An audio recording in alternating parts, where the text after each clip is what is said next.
So,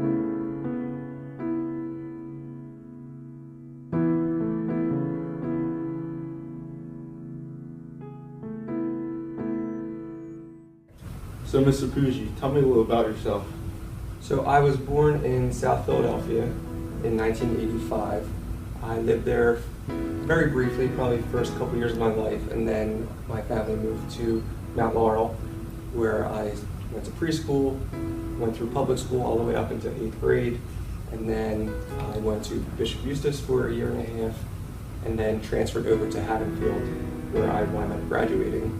I tell my students my story, my collegiate experience. It was not the most normal 4-year routine. It took me several years to get through undergrad. I went right into the corporate world. I had my real estate license at 18.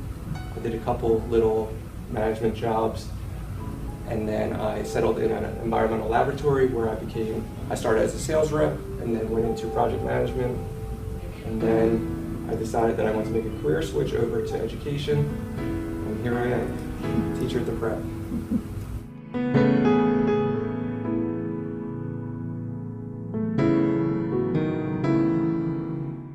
Mr. Puggi, what's your typical day like? Typical day at the prep. So I teach mostly seniors, so every day is an experience here, especially second semester. You guys have your eyes on graduation. You tell me that every single day in class. Do not fail to tell me that. So every day that I come here, I'm trying to figure out a way to keep you guys engaged, keep you learning, keep your minds active, so when you become freshmen in college, you're not starting from scratch. So I come in, I think of ways to keep you guys engaged through project-based learning assignments. I have you in 2 of my classes, so I try to stay away from context too much in the textbook, mix it into personal experiences, videos, and just try to keep you guys actively involved.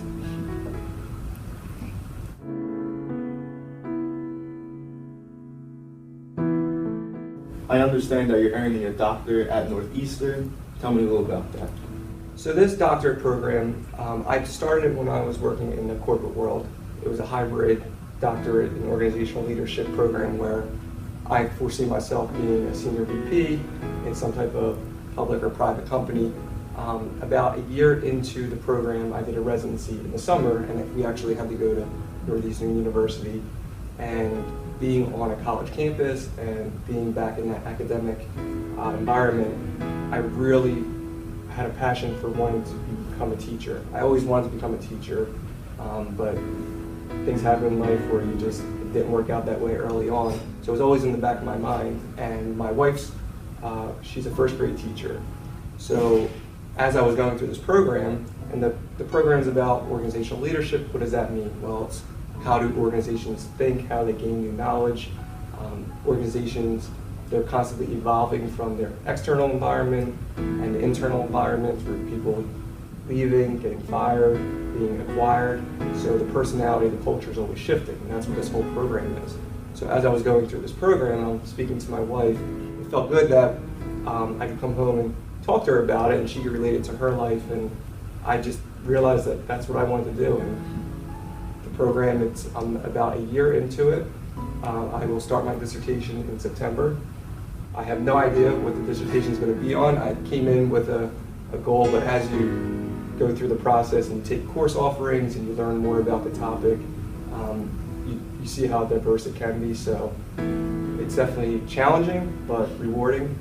So I always tell my students, I'm a student myself, so I can understand where you're coming from with deadlines and tests and quizzes. So it's a bear, but it's fun.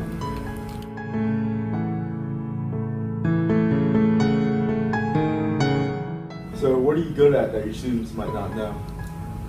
I'm almost afraid to say this because I know the students are going to ask me to do it, but I do have a hidden talent. I can moonwalk. During my senior year, we did a showcase and I danced as Michael Jackson, the whole song, and I could hit a few steps like MJ. I could definitely moonwalk on cue.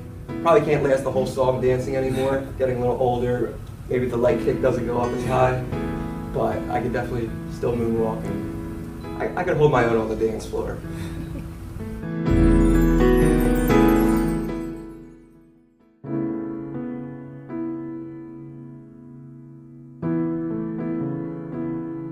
If you could have dinner with one person, living or deceased, who would it be?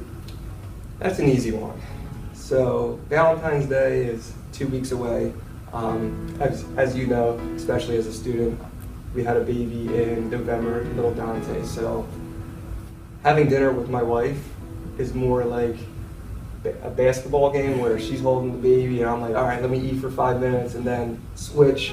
So to sit down and actually talk to my wife and have a nice meal, I think Valentine's Day would be the perfect time to just go to a nice restaurant, get a babysitter for little Dante, and just have a couple hours to kind of take a deep breath and say, since November, how are you feeling? What's going on? You know, maybe laugh a little bit. So she would definitely be the person that I would want to have dinner with and reconnect with. So.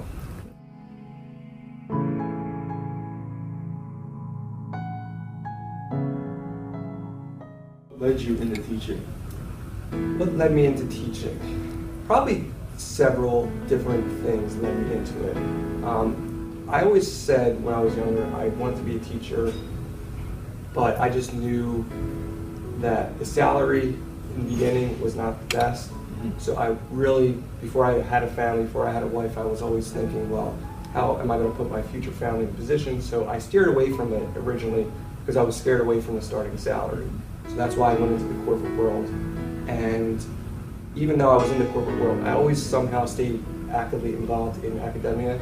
I was a volunteer baseball coach for Haddonfield, and I just enjoyed being around students, kids, and I really enjoyed teaching my lessons learned, even at a young age, even coming at 21, 22, and then giving back to the freshmen, how they look up to you, how you can really inspire someone to be amazing, or if someone's having a bad day, just to put a smile on their face. I like that. So then, again, as I was saying, my wife's a first grade teacher, and just the more I was in the corporate world, and the corporate world's tough. It's just very, demanding, and people are always trying to get ahead of everybody, and I just started realizing that I wanted to start giving back to the youth. And I had enough lessons learned where I felt like I could make an impact to your age group and say, hey, like, I've been through it. I wasn't the best student. I didn't have the best college experience. And I just felt like my life situation could work very well in the classroom because I just wasn't this typical, I'm going to be a student, I'm going to be a teacher. I was a straight A student. So I kind of just fell into it, and I love every minute of it. I'm so happy that it came to be.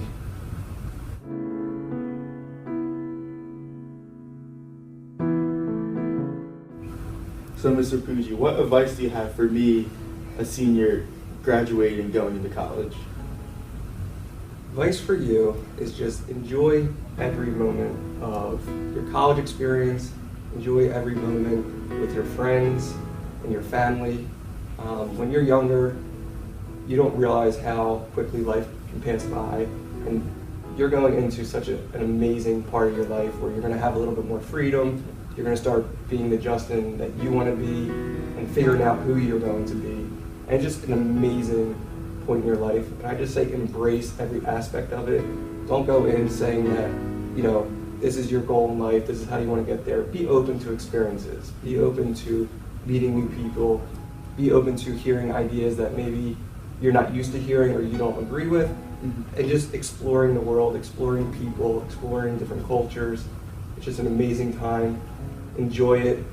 Be safe. The world out there is very difficult, so just kind of know what you're doing and just be yourself and find out who you want to be.